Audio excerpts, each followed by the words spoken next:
Salam jumpa saudara-saudari yang terkasih dalam Yesus Kristus. Selamat menjalani masa Advent. Dalam masa Advent ini kita akan banyak berbicara mengenai keluarga kita, berupa pelajaran, berupa sharing, lalu berupa juga hal-hal yang terkait dengan kehidupan keluarga kita yang dikaitkan dengan ilmu-ilmu tertentu yang membantu kita untuk semakin menjadi keluarga. Pada hari ini saya akan membahas mengenai kemampuan untuk menikmati kebersamaan atau kemampuan untuk hidup bersama.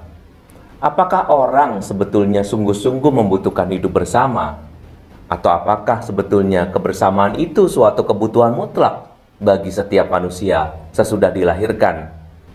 Saya menyebutnya sebagai kebutuhan untuk bersosialisasi. Pada saat ini saya ingin membagikan sesuatu yang terkait dengan kemampuan orang untuk bersosialisasi itu. Setiap orang membutuhkan orang lain karena ia tidak mau hidup sendirian. Tidak ada satu orang pun di dunia ini yang sungguh-sungguh mau hidup sendirian. Apalagi dia harus hidup seorang diri tanpa ada teman, semuanya harus diurus sendiri, atau juga bahwa dia menginginkan hidup soliter tanpa kebutuhan untuk berbicara dengan orang lain. Jadi kebutuhan bersosialisasi ini adalah suatu kebutuhan mutlak bagi setiap manusia. Kalau ia ingin sendiri, seandainya ada orang yang ingin sendiri, itu tidak membuktikan bahwa dia memang pada hakikatnya ingin sendiri. Kebutuhan untuk sendiri biasanya adalah kebutuhan untuk seimbang. Hidup dalam keseimbangan antara kebersamaan dengan orang lain dan dengan dirinya sendiri, atau yang sering disebut dengan me time. Tetapi orang sering salah sangka, dikiranya bahwa semua orang membutuhkan hidup sendiri dan dalam banyak waktu. Banyak juga orang yang sudah menikah lalu tertipu dengan kebutuhan untuk sendiri ini, sehingga dia menjatuhkan dirinya dalam kebutuhan untuk sendiri.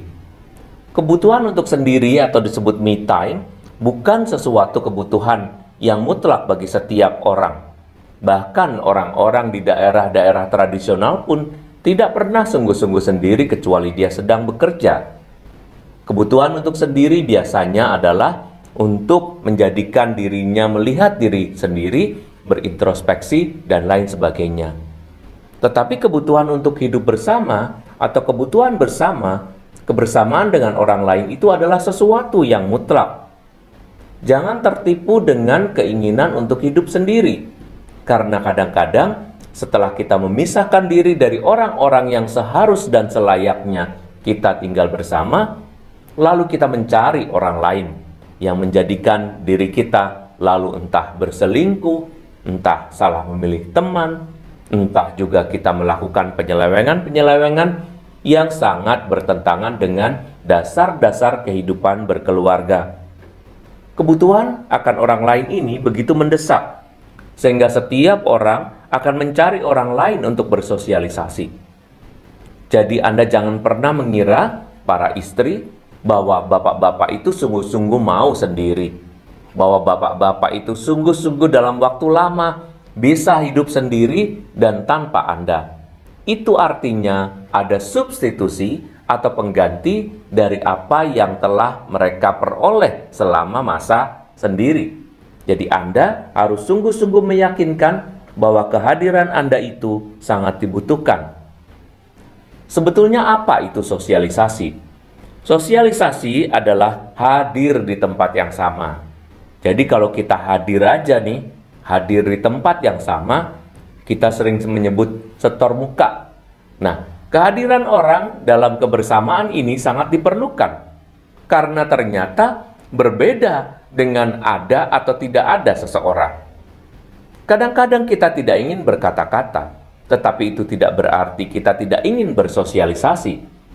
Kebutuhan orang untuk berada dalam suatu tempat, untuk menemani seseorang meskipun tanpa kata, itu adalah suatu kebutuhan yang normal. Anda jangan mengira bahwa kehadiran Anda mengganggu. Karena barangkali kalau orang itu ingin sendiri, saat ini godaannya itu begitu beragam. Salah satunya adalah Mungkin dia tidak ingin bersatu atau bertemu atau berkumpul dengan orang lain, tetapi dia bertemu secara virtual dengan orang-orang yang berada dalam media-media sosial. Sehingga melakukan apa saja sendiri itu juga bisa sangat berbahaya. Kenapa? Karena tidak ada kontrol dari orang yang ditemui. Sedangkan dalam kebersamaan atau kehadiran, orang bisa menerima pernyataan-pernyataan waspada, hati-hati, jangan begini, jangan begitu, kebanyakan, dan lain sebagainya. Kehadiran seseorang tidak perlu dengan kata, tetapi kehadiran yang normal memang saling berkata-kata. Paling tidak ada ucapan ya, tidak, oh, kenapa, atau berbagai pertanyaan-pertanyaan yang lain yang dimulai hanya dengan satu kata. Semakin mendalam dan semakin terlibat, lalu kata-kata akan menjadi semakin banyak. Apa kebutuhan yang lain ketika orang bersama atau bersosialisasi? Kebutuhan yang kedua adalah touching atau physical touch atau bersentuhan.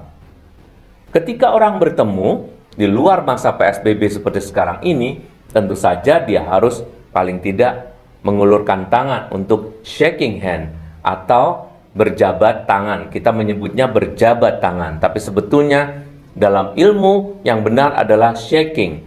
Shaking itu artinya kita membuat gerakan-gerakan supaya mengguncang-guncang tangan orang lain. Itu tanda kita penuh semangat menerima dia sebagai teman kita karena adanya kebersamaan dalam pertemuan. Bersentuhan adalah sesuatu yang penting dalam hidup berkeluarga. Maka kalau kita bertemu, jangan hanya cuma setor muka. Kalau di awal nomor 1 tadi saya katakan, setor muka atau katakanlah hadir di tempat yang sama adalah sesuatu yang diperlukan, tetapi yang kemudian harus ada adalah bersentuhan. Sentuhlah anakmu, sentuhlah pasanganmu, buatlah dia merasa nyaman dengan kemauan kita untuk menyentuh. Sebab kita sendiri pasti pernah mengalami ketika kita tidak suka dengan orang lain, melihat mukanya aja kita sudah merasa muak. Apalagi menyentuhnya. Menyentuh adalah sesuatu yang sangat berat bagi orang-orang yang sedang bermusuhan atau orang-orang yang tidak cocok. Maka kalau tidak ada masalah, kita harus menyentuh. Jangan merasa bahwa bilang, saya paling tidak bisa nyentuh-nyentuh orang. Iya kalau orangnya mau, kalau orangnya nggak mau, itu bukan persoalan kita.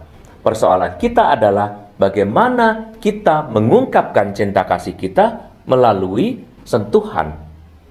Jadi ada quality time, ada juga sentuhan. Ketika bersosialisasi, kita juga butuh untuk bersama, bekerja sama, dan kemudian merasa berguna. Ketika orang bersama, ketika seorang suami datang menjumpai istrinya, apa yang harus dilakukannya? Si istri memohon atau meminta suaminya untuk melakukan sesuatu. Anda, para istri, mungkin merasa bahwa Anda tidak membutuhkan suamimu karena Anda bisa melakukan semuanya seharian.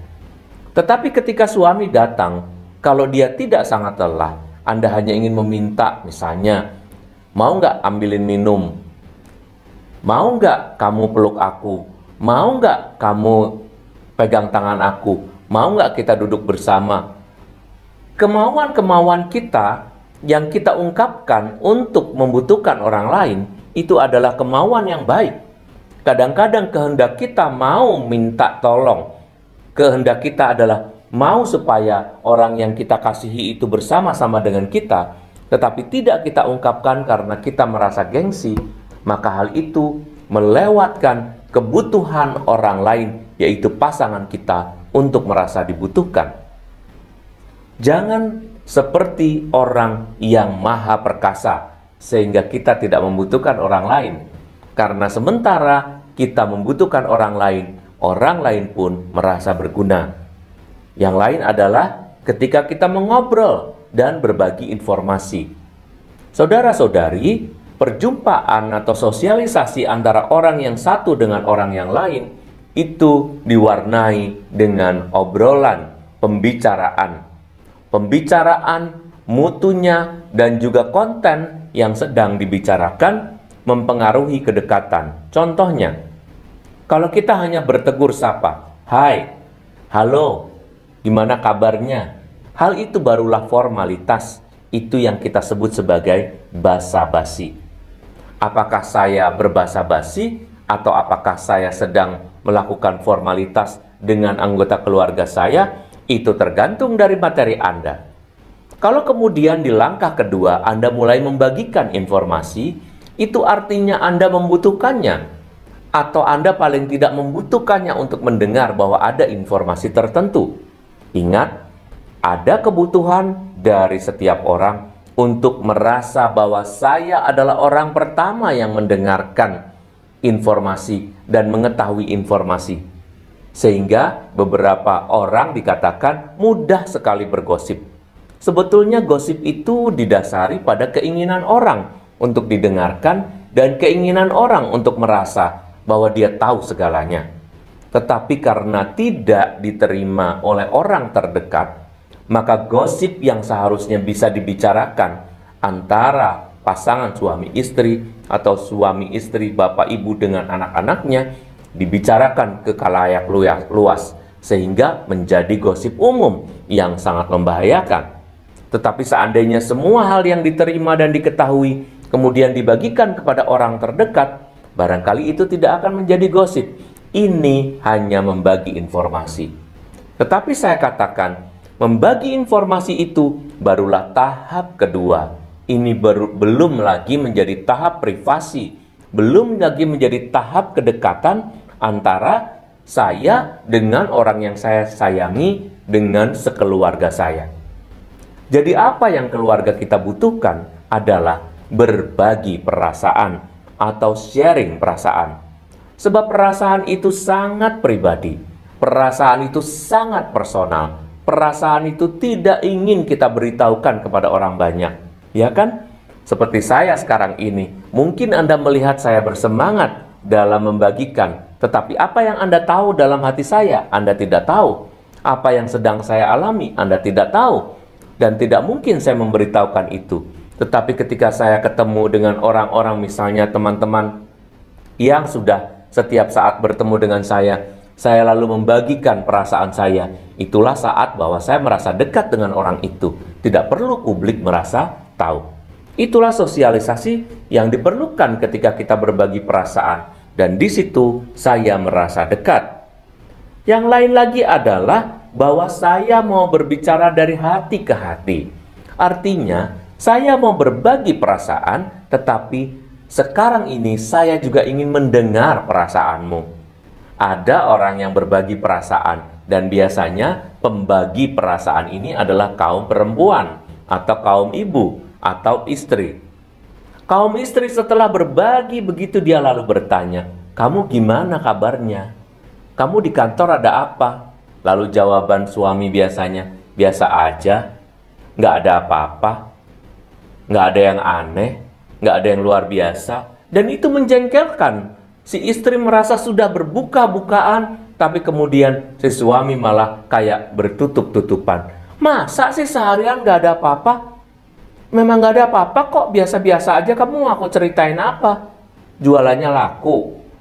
Aku kasih tahu misalnya nominal penjualannya berapa, orderannya berapa. Kamu bosan nggak?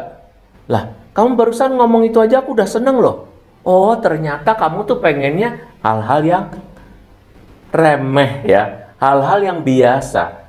Dan ternyata kebutuhan setiap orang untuk berbicara dari hati ke hati ini amat sangat mendesak. Sehingga kadang-kadang seorang istri yang misalnya mempunyai masalah dengan suaminya, dia ingin segera memperbaiki persoalan di antara mereka. Sehingga dia ingin, "Ayo kita perbaiki, ayo kita ngomong." Suami bilang, "Besok aja." Besok lagi diajak ngomong, "Besok aja, aku nggak siap." Besok aja. Lah sudah serumah, sudah ketemu, sudah satu hidangan, sudah satu meja makan, sudah satu tempat tidur, ngomong saja. Daripada masalah menjadi penyakit. Bapak, Ibu, dan saudara-saudari yang terkasih dalam Yesus Kristus, apa yang saya katakan ini bukan hanya untuk pasangan suami istri saja, tetapi terutama juga untuk seluruh keluarga. baik anak-anak kepada orang tuanya. Kalau anak-anak bisa berbagi hal yang baik kepada orang tuanya, tentu saja orang tuanya akan tidak cemas. Ma, aku tadi ngerasa kayaknya ujiannya nggak bisa deh. Kenapa kamu nggak bisa? Ya nggak yakin aja, aku belajar, tapi kayaknya aku nggak yakin. Mamanya mungkin ikutan merasa cemas, tetapi jauh lebih nyaman karena anaknya berbagi. Sehingga dia merasa bahwa si mama ini tahu anaknya luar dalam. Itulah istilah-istilah harian yang biasanya dibutuhkan oleh setiap orang dalam rangka kebersamaan. Apa sih sebetulnya yang dibutuhkan selama orang merasa dekat dan merasa nyaman? Apa sebetulnya yang menjadi kebutuhan setiap orang dalam rangka kebersamaan? Sebetulnya ketika bersama, orang merasa aman. Ketika orang dilahirkan, maka salah satu hal yang dia butuhkan adalah perasaan aman. Maka ketika ia terpisah dari rahim ibunya, seorang bayi ditepuk pantatnya supaya menangis, tapi kemudian jangan lupa setiap dokter yang tahu dia akan menempatkan si anak di sebelah kiri ibunya supaya pertama berdekatan dengan ibunya dan tetap merasakan detak jantung ibunya, sehingga dia tetap merasa nyaman karena jantungnya, detaknya, perasaannya, mungkin aroma-aroma yang lain pun dia kenali, sehingga dia tetap merasa aman. Sejak bayi orang merasa bahwa dia membutuhkan orang lain, dan itu jelas. Kalau ada kebutuhan yang hilang, kemudian dia tidak merasa membutuhkan, maka hal itu pasti disebabkan oleh sebuah luka. Dan ketika luka terjadi, hal itu akan berbuah ketidaknyamanan dan ketidakinginan untuk berjumpa dengan orang lain secara real atau secara nyata. Dan kemudian mulailah berkelana di dunia maya, di dunia virtual, dan akhirnya bisa juga tersesat ke dalam belantara virtual yang membawanya entah kemana, melakukan penyelewengan-penyelewengan yang pada akhirnya mungkin bisa merugikan dirinya sendiri. Kebutuhan orang akan kebersamaan itu juga adalah kebutuhan yang diciptakan oleh Tuhan. Orang ada bersama dengan sesamanya. Kebutuhan tidak diekspresikan, tetapi selalu ada, entah itu nyata, entah virtual. Kita tidak akan mengatakan, saya butuh kamu loh. Nggak ada orang yang bilang gitu. Jarang sekali, kecuali dekat. Kamu boleh nggak ketemu sama aku? Aku mau ketemu kamu, boleh nggak? Kalimat itu mengatakan, saya membutuhkan kamu. Dan kedekatan paling puncak dari suatu kebersamaan adalah kedekatan seksual lahir dan batin. Kedekatan seksual lahir dan batin ini bisa dialami oleh mereka yang menikah, oleh mereka yang dipersatukan dalam perkawinan. Dalam 1 Yohanes 1 ayat 3 dikatakan, apa yang telah kami lihat dan yang telah kami dengar itu, kami beritakan kepada kamu juga, supaya kamu pun beroleh persekutuan dengan kami. Dan persekutuan kami adalah persekutuan dengan Bapa dan dengan anaknya, Yesus Kristus. 1 Yohanes 1 ayat 3. Kalau membaca surat-surat Yohanes, pasti kita bisa merasakan perasaan-perasaan terdalam, afeksi dari Yohanes yang sebetulnya terjadi pada semua orang. Jadi bayangkan ketika saya bertemu kamu dan ketika kita bersekutu, kita seperti bersekutu dengan Bapa dan Yesus. Bahkan dia katakan, Bapa dan Yesus selalu berada dalam persekutuan atau dalam persatuan. Hal itu membuktikan memang kebutuhan kita akan persekutuan kebersamaan mendesak. Misalnya salah satu dari beberapa hal yang ingin saya sampaikan adalah beberapa kebutuhan ketika kita bersama. Yang pertama adalah kebutuhan untuk didengarkan.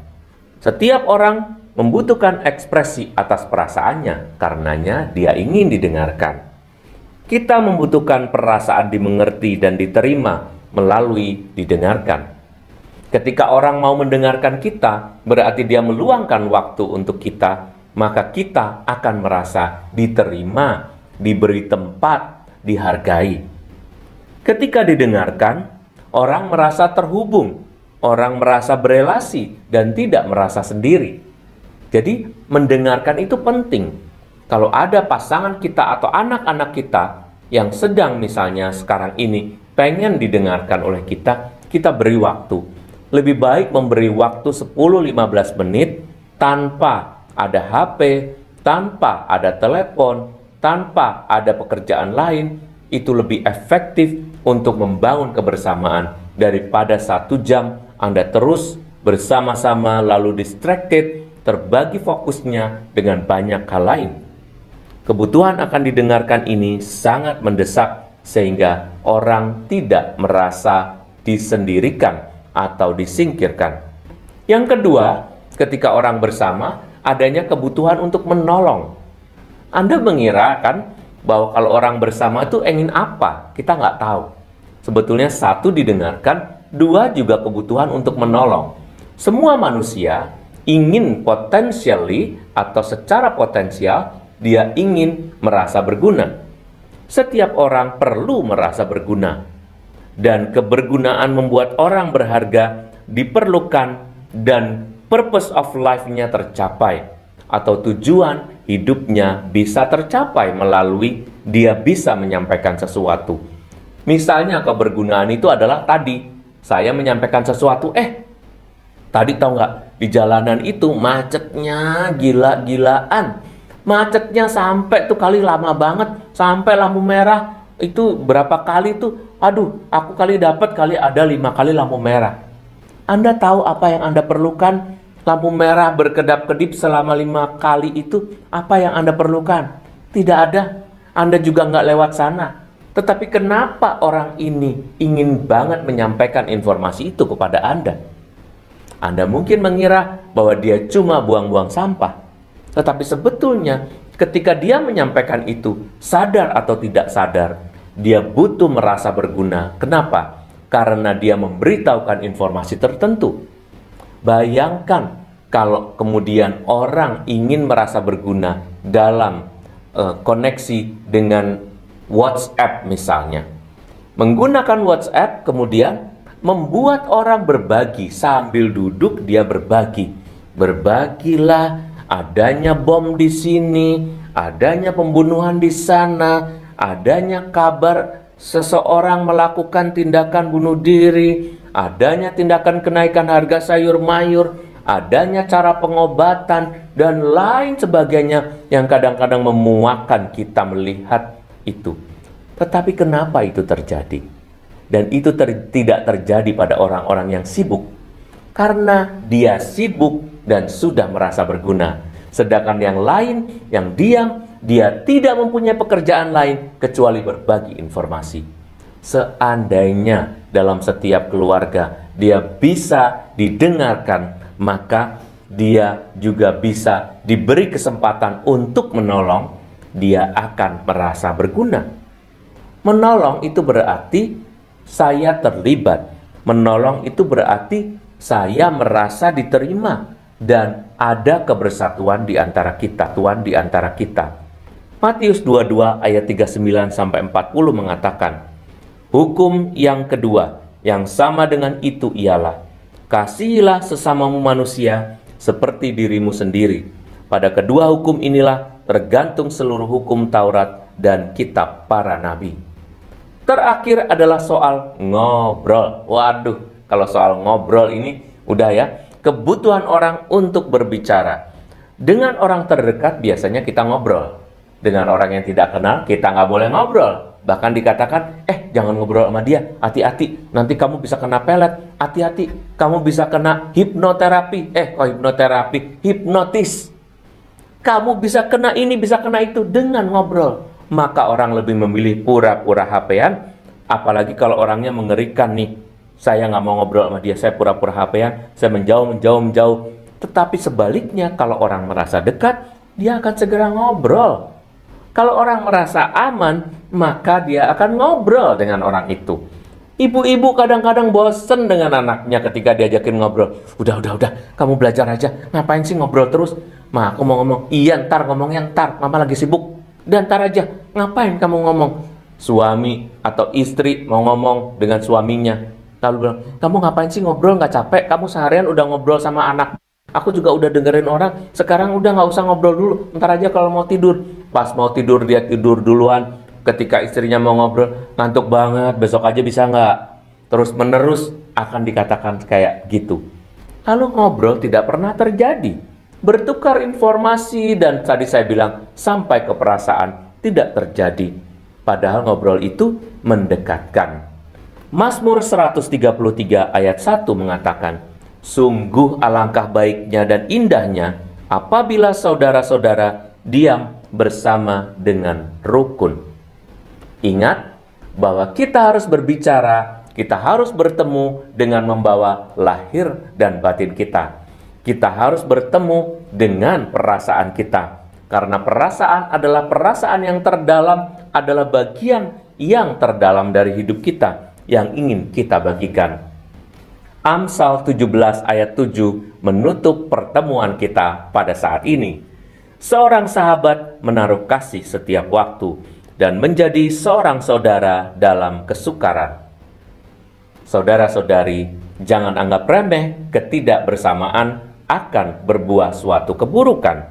Orang akan merasa sepi, orang akan melakukan tindakan-tindakan yang tidak nyaman, tetapi ketika dia merasa dekat, Tuhan pun merasa seperti dekat. Saya tidak ingin mendapatkan yang lain, karena keluarga bagi saya segalanya. Selamat melanjutkan masa Advent. Selamat melanjutkan hidup bersama dengan keluarga Anda dan Tuhan memberkati. Sampai jumpa dalam pertemuan yang lain. Salam.